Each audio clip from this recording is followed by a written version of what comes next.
Episode 2 of She-Hulk is out, and I was left without words. Staring at the blank screen once it finished made me realize that it was the most peaceful 20 minutes of my life. I think it is possible that I may have reached a new level of being the observer of my emotions, rather than participating in them.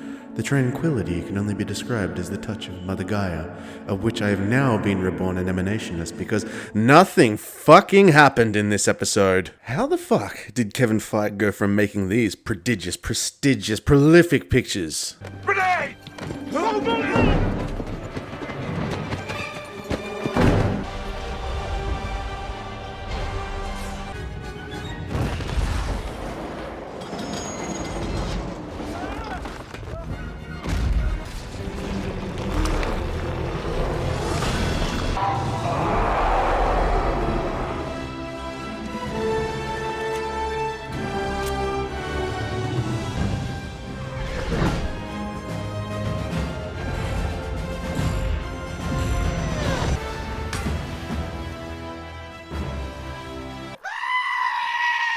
To this?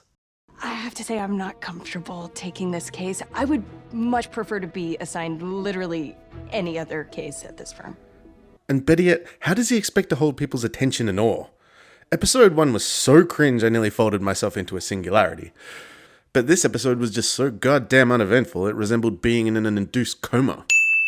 The growth from episode 1 to 2, let's have a look. She complains that the name She-Hulk is too derivative of the Hulk. Even exist without being a derivative of the Hulk. Listen, love. You're a superpower being that turns green when angry, and with that comes super strength, impenetrable skin, and super applause. Sounds like the Hulk. Oh, and yeah, he's your fucking cousin. And as he explains to you in the first episode, you are derivative of him down to your genetic code. Okay, so that guy was a bit of a dick to her at her work in the first episode. I didn't really have a problem with that because he is a dick. But bluntly having him say in this episode, there's a hot chick over there, I'm gonna go talk to it. Look, guys can be sleazy. But it's just so on the nose that I wouldn't be surprised that in the next episode this fella enters the scene with a midget hanging off his cock while taking Quaaludes. At least Jordan Belfort had the money to do the shit that he did. This guy literally works at the same law firm as her and she can't even brush her own fucking hair. She-Hulk then gets fired because she saved the jury's lives in the courtroom. But hats off to this episode because they actually said the only honest thing I've heard her say in the entire show so far. And I quote, "I'm sad and lonely." But then she gets offered a new job. Look, I'm no writer. I'm no artistic author or prolific penman. I'm definitely not some stimulating stenographer or originative essayist. But even I could recognize that the dinner table scene seemed like it was written by a high school student whose elective was jerking off in the library. 9 minutes in, and I haven't had one laugh. Well, really, I should say 50 minutes in, because I didn't laugh once in the first episode. What did this comedy spectacular have to offer? She walked into a door. Oh, my belly's aching. A welcome basket at her new job came with her, and I'm quoting here, "A map with the best toilet for poop." Oh, my jaw hurts from all the laughter. Blonsky, right? Actually, no. I'm going to get to him in a moment. But that was all the comedic attempts I could actually find in this show, which resembles nothing less than a black hole of integrity into which Marvel has fallen. But I was actually excited to see Blonsky again, and for good reason. Remember this guy? Emil Blonsky. One of the few fleshed out Marvel villains who was an aging Royal Marine Commando who was given the super soldier formula to stop the Hulk, then to only crave more power like an addict does heroin.